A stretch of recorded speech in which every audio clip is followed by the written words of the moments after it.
अति जलद व अचूक बातम्यांसाठी पाहत रहा महामीडिया 24 सदैव तत्पर।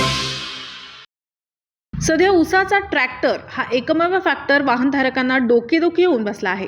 दुपारी 1च्या सुमारास पंचगंगा साखर कारखान्यावरून ऊस घालून रुकडीकडे येणाऱ्या ट्रॅक्टर क्रमांक MH23 BC 8649 याची साजणी नजीक नवमहाराष्ट्र सूतगिरणी समोर इचलकरंजीकडे जाणाऱ्या दुचाकी स्वार क्रमांक MH09 CN 0252 यास जोराची धडक बसल्याने दुचाकी स्वारावरील दोघे गंभीर जखमी झाले।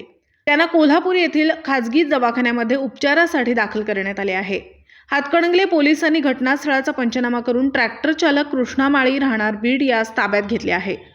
वास्तविक दुचाकी स्वार विश्वनाथ पांडुरंग आरेकर वय वर्ष 40, सुमेध विश्वनाथ आरेकर वय वर्ष 11 हे दोघे राहणार कोल्हापूर हे इचलकरंजीकडे वास्तुशांती कार्यक्रमासाठी चालले होते। अचानक डाव्या बाजूकडून उजवीकडे विरुद्ध दिशेला ट्रॅक्टर आल्याने हा अपघात घडला।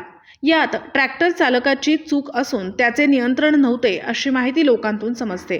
दरम्यान मार्गाशेजारी असणाऱ्या विद्युत खांबास जोराची धडक बसल्याने तो अक्षरशः वाकला आहे। MSEBच्या कर्मचाऱ्यांनी तात्काळ विद्युत पुरवठा बंद करून खात्री झाल्यानंतर पूर्ववत केला। या अपघातातील चालकास कोणतीही दुखापत झाली नसून त्याने मद्यपान केल्याची शक्यता नाकारता येत नाही।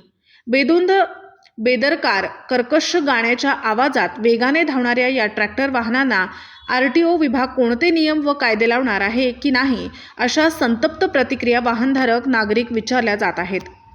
या अपघाताचा अधिक तपास हातकणंगले पोलीस ठाण्याचे नंदकुमार घुगरे करीत आहेत। महामीडियासाठी साजणेहून सतीश पाटील।